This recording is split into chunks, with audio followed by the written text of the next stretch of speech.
ஓம் சாய்ராம். என் அன்பு குழந்தையே, உன் வேண்டுதல் 2இல் 1 நிறைவேற வைக்கப் போகிறேன். கவலைப்படாதே, ஒன்றாக நிறைவேற்றி வைத்து விடுவேன். நான் சொல்வதை மட்டும் கேள். ஒரே சம்பவத்தை நீ மறுபடி நினைத்து கொண்டிருக்கிறாய். உன் உள் மனம் அதை செயல் வடிவத்துக்கு கொண்டு வந்து செயல்பட வைத்துவிடும். வேண்டாம் தங்கமே, கண்டதையும் போட்டு குழம்பிக் கொண்டிருந்தால் உனக்கென்று உன் குடும்பம் இருக்கிறது, அதை மட்டும் பார். உன்னை தள்ளி ஓடுவதில் மற்றவர்கள் வலிமையானவர்கள் என நிரூபித்தால் கீழே விழுந்தாலும் எழுந்து நிற்பதில் நீ வலிமையானவர்கள் என நிரூபிக்க வேண்டாமா? அதை விட்டுட்டு கண்டதையும் போட்டு குழப்பிக் கொண்டிருக்கிறாய். அவர்களை என்ன செய்ய வேண்டும் என்று நினைக்காதே. அவர்களை தாண்டி உன்னால் எப்படி வாழ முடியும் என்று வாழ்ந்து காட்டு. உன் சாயி சொல்வதை கேள். என் பிள்ளைகளை என் கண்களுக்குள் வைத்திருக்கிறேன். பின் எதற்கு கலக்கம்? எப்படிப்பட்ட பாதுகாப்பில் நீ இருக்கிறாய் என்று நினைத்து சந்தோஷப்படு தங்கமே. உன் விதி 1000 கதவுகளை மூடினாலும் முயற்சி ஒரு ஜன்னலையாவது திறக்கும். அதனால் தொடர்ந்து நீ முயற்சி செய்து கொண்டுதான் இருக்கணும். நீ நினைத்தது கூடிய விரைவில் நடக்கும். நான் நடத்தி காண்பிப்பேன். அதன்படி ஒரு விருப்பத்தை மட்டும் முதலில் நான் செய்து காட்டுகிறேன், நிறைவேற்றுகிறேன். உண்மையான பக்தியுடன் தூய்மையான உள்ளத்துடன் கொண்டு என்னை நீ எங்கு எப்படி இருந்தாலும் அழைத்தாலும் அந்த கணமே எந்த ரூபத்திலாவது என் பிள்ளையை காக்க வருவேன் தங்கமே. நான் சொல்வதை கேள். வாழ்க்கையில் சில சூழ்நிலைகளை ஏற்றுக்கொள்ள முடியாத போது கவலை ஏற்படத்தான் செய்யும். அதனை ஏற்றுக்கொண்டால் நிச்சயமாக உன்னால் தீர்வு காண முடியும். எந்த சூழ்நிலையும் எதிராக நினைக்காமல் அதனை எதிர்கொண்டு சவால்களை வென்று சமாளிக்க முயற்சி செய்.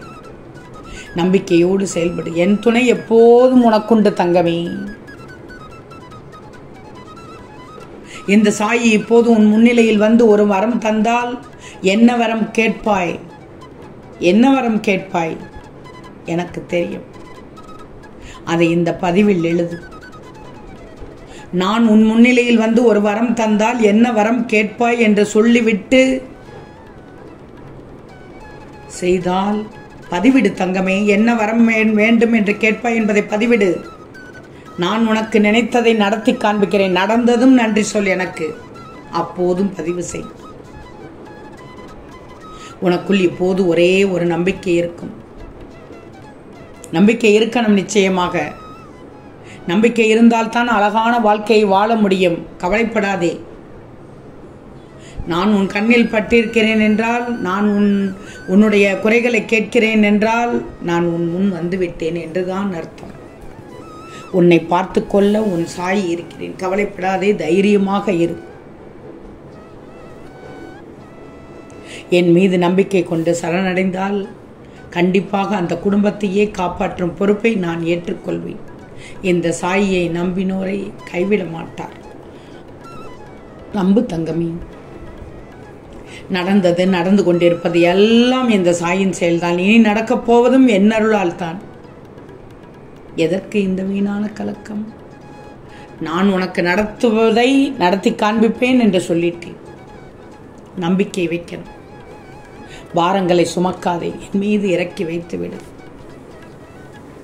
நீ உன் போக்கில் இயல்பாக பதட்டமின்றி இரு. புரியாத ஒன்று ரகசியமாகவே இருந்துவிட்டு போகட்டும். புரிந்து கொள்ள முயற்சித்து உன் நிம்மதியை மட்டும் இழக்கக்கூடாது. உன் மனம் எவ்வளவு வெண்மையானது என்று எனக்கு தெரியும். அவ்வளவு சுத்தமான மனசு. அதை இப்போக்கே நேற்றைக்கு இல்லை, நான் வெகு நாட்களாக பார்த்து வருகிறேன். ஆனால் இதுவரை உன்னை நம்பாதவர்களை இனி நம்ப வைக்க வேண்டாம். போராட வேண்டாம். வேண்டாம். நீ சொல்லும் உண்மையை எங்கே புரிந்து கொள்ளப் போகிறார்கள்? பொறுமையாக இரு. உன் வேலைகளில் கவனம் செலுத்து. முன்பை விட சிறப்பாக நீ வேலை செய்ய உனக்கு கூடுதல் சக்தி தேவை. அதை நான் தருகிறேன் உனக்கு. நீ உன் முழு கவனத்தையும் அதில் மட்டும் செலுத்தி வா. போதும் தங்கமே, நான் சொல்வதை மட்டும் கேட்கணும். நிலையில்லாத துன்பங்களை கொண்டு பயப்படக்கூடாது. நீ வேண்டியபடி அனைத்தும் நடைபெறும். நீ வெகு நாட்களாக நடந்தது, நீ வெகு நாட்களாக உன்னை மாற்றிக்கொண்டிருப்பது மாற்றம் காணும். இனி உன் கைகளில் கிடைக்க வேண்டியது கிடைக்கும். நீ எப்போதும் என்னை எந்த இடத்தில் நினைத்தாலும் அப்போது நான் ஏதாவது ஒரு ரூபத்தில் உனக்கு காட்சி கொடுத்து கொண்டுதான் இருப்பேன். அப்பத்தான் நீ என்னை நம்புவாய். கவலை நிறைந்த உன் மனதிற்கு நான் ஆறுதல் தந்து கொண்டே இருப்பேன்.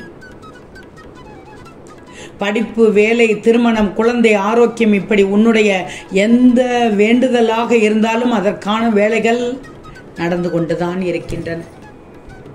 நீ எதிர்மறையாக எதையும் நினைக்காமல் இருந்தால் போதும், எல்லாம் நல்லதாக நடக்கும்.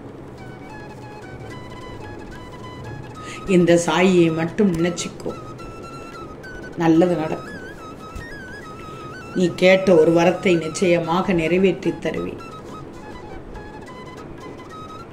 மனதை ஆனந்தமாக வச்சுக்கொண்டு நீ எடுக்கும் முயற்சிகள் வெற்றியை தரும். மனதை கண்டிப்பாக நீ ஆனந்தமாக வச்சுக்கிடணும். அப்பத்தான் உன்னுடைய முயற்சியானது வெற்றியை தரும்.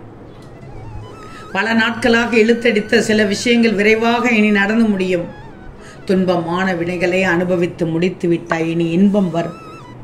நல்ல மாற்றங்கள் நடந்து கொண்டுதான் இருக்கிறது. நிச்சயமாக அந்த மாற்றத்தை உணர்வாய். அதுவரை மனதை மகிழ்ச்சியாக வச்சுக்கோ. நான் இருக்கிறேன் உனக்கு. கவலையே படாதே. இனி உன் வாழ்க்கை அழகாக இருக்கும். உனக்கும் நேரம் என்பது ஒரு நாள் நிச்சயம் வரும் என்று சொன்னேனே, கலங்காதே. அமைதியோடு, நம்பிக்கையோடு, துணிவோடு காத்திரு. இது உன் சாயி தரும் சத்திய வாக்கு. கவலையே படாதே, நான் இருக்கிறேன் உனக்கு. உன்னை அவமானப்படுத்தியவளுக்கு வார்த்தையில் பதில் சொல்லாதே, வாழ்க்கையில் பதில் சொல். உன் தலை நிமிர நிமிர அவர்கள் தலை குனிந்தே தீருவார்கள். இது உண்மை தங்கமே. உன்னை விட்டு யார் வேணுமானாலும் போகட்டும், அவர்கள் உன் அருமை தெரியாதவர்கள். என் செல்வமே, உன் அருமை தெரிந்தவன் நான். உன்னுடன் இருக்கின்றேன். ஒருபோதும் எதை நினைத்தும் கலங்காதே. பயப்படக்கூடாது. உன் பயம்தான் எதேதோ நினைக்க தோன்றுகிறது. கடவுள் போடுகின்ற கணக்கெல்லாம் எளிதில் அனைவருக்கும் புரிந்துவிட்டால் வாழ்க்கையில் ஒரு சுவராசியம் இல்லாமல் போய்விடும். எதற்கு இந்த ஆர்ப்பாட்டம்? உனக்கு எல்லாமே புரிய வைப்பதை விட உனக்கு தேவையானை தருவது இறைவனுக்கு மிகவும் எளிமையானது. நம்பிக்கையோடு இரு தங்கமே. குடும்பத்தில் ஒரே ஒருவர் என் மீது நம்பிக்கை கொண்டு சரணடைந்திருந்தாலும் கூட அவர் பொருட்டு அந்த குடும்பத்தையே காப்பாற்றும் பொறுப்பை நான் தருகிறேன், ஏற்கிறேன் என்று எத்தனையோ முறை என் பிள்ளைக்கு சொல்லிவிட்டேன். நம்பு தங்கமே, ஏன் பயப்படுகிறாய்? வெற்றியை தருவேன். உன் உள் நான் இருக்கிறேன், உன் இதயத்தில் நான் இருக்கிறேன். மறவாதே, உன் குடும்பமும் நீயும் என் ஆசியுடன் நலமாக இருப்பீர்கள். உன் வேண்டுதல் நிச்சயமாக நிறைவேறும். ஓம் சாய்ராம்.